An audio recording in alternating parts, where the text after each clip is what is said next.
Friends, மல்லி சீரியலில் நம்ம வெண்பாவை வந்து கடத்திடுறாங்க. நம்ம மல்லியும் தீபனும் சேர்ந்துட்டு எப்படா நம்ம வெண்பாவை காப்பாற்றுறது, எங்கே கூட்டிகிட்டு போயிருப்பாங்க, வெண்பாவை எங்கே இருக்காங்கன்னு ஒன்றுமே தெரியலையே அப்படின்னு சொல்லிட்டு ரொம்பவே பயப்படுறாங்க. அதுக்கப்புறமா போலீஸ் ஸ்டேஷனுக்கு கால் பண்ணி சரி போலீஸ் ஸ்டேஷனில் போயிட்டு கம்ப்ளைண்ட் பண்ணலான்னு சொல்லிட்டு போலீஸ் ஸ்டேஷனுக்கு போகிறாங்க. அங்கே போயிட்டு கம்ப்ளைண்ட் பண்ணுறாங்க. அழுதுகிட்டே நம்ம மல்லி வந்து வெண்பாவை காணும்னு சொல்லிட்டு இருக்காங்க. இப்போ பார்த்தீங்கன்னா இது எல்லாத்துக்கும் காரணம் இந்த ராஜேஸ்வரி தாங்க. இப்போ வந்து நம்ம இந்த தீபிகா கிட்ட கால் பண்ணி இந்த மாதிரி வெண்பா வந்து போட்டிக்கு வரமாட்டான்னு வந்து சொல்லிட்டா. ஆனாலும் போயிட்டாங்க. இதுக்கப்புறம் வந்து எப்படா நம்ம வெண்பாவை அந்த போட்டியில வந்து வெளியில கொண்டு வரதுன்னு சொல்லிட்டு தான் யோசிச்சு இந்த ராஜேஸ்வரி என்ன பண்றாங்க, ரெடியாட வச்சு ரவுடி ஆட்களை வச்சு இந்த மாதிரி மல்லிக்கு கால் பண்ணி விஜய்க்கு வந்து இப்போ வந்து ஆக்சிடென்ட் ஆயிடுச்சு அப்படின்னு சொல்லிட்டு கூப்பிட்டு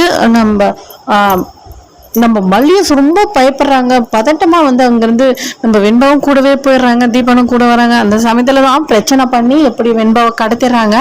அப்புறம் பாருங்க போலீஸ் கம்ப்ளைண்ட் பண்ணியாச்சா.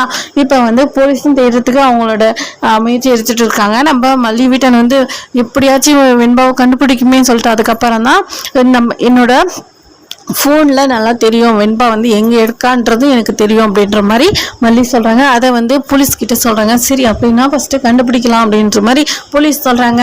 அதே இல்லாமல் பக்கத்தில் நின்ற ராஜேஸ்வரி கேட்டுட்டு தான் இருக்காங்க, வெண்பாவை கண்டுபிடிச்சிருவாங்களோ அப்படின்ற மாதிரி. இருந்தாலுமே வெண்பாவை கண்டுபிடிச்சிடணுங்க.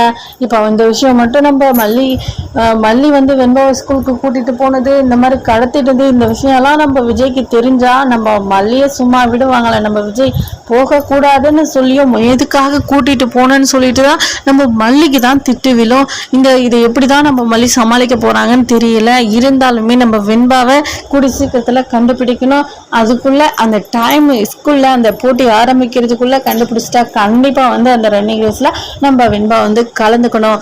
அவங்களுக்கு ஐஸுக்கு ஈடாக நம்ம ஓடி நம்ம வெண்பா ஜெயிக்கணும். எப்பவுமே நேர்மையாக இருக்கிறவங்களுக்கு நல்லது மட்டும்தான் நடக்கும். நல்லது செய்கிறவங்களுக்கு கண்டிப்பாக கெடுதலாக யோசிக்கிறவங்களுக்கு கண்டிப்பாக தீமை தான் நடக்கும். இருந்தாலுமே இப்போ இந்த விஷயத்தில் எப்பவுமே நம்ம வந்து ஒரு விஷயத்த செய்யறோம்னா கண்டிப்பாக ரொம்ப நல்லது செய்கிறோன்னா அவங்களுக்கு தான் ரொம்ப கஷ்டம் வந்துக்கிட்டே இருக்கும். அதே மாதிரி தான் நம்ம வெண்பாவுக்கும் நம்ம வெண்பாவும் நல்ல எண்ணத்தில் தான் எல்லாமே செஞ்சுட்டு இருக்காங்க. ஆனால் வந்து ஐஸ் அதை புரிஞ்சிக்கல. கூட சீக்கிரத்தில் புரிஞ்சுக்குவாங்க. வாங்க என்ன நடக்க போகுதுன்னு எல்லாம் பார்க்கலாம். இந்த வீடியோ பிடிச்சிருந்தா லைக் பண்ணுங்கள், கமெண்ட் பண்ணுங்கள், மறக்காம சப்ஸ்கிரைப் பண்ணிக்கோங்க ஃப்ரெண்ட்ஸ்.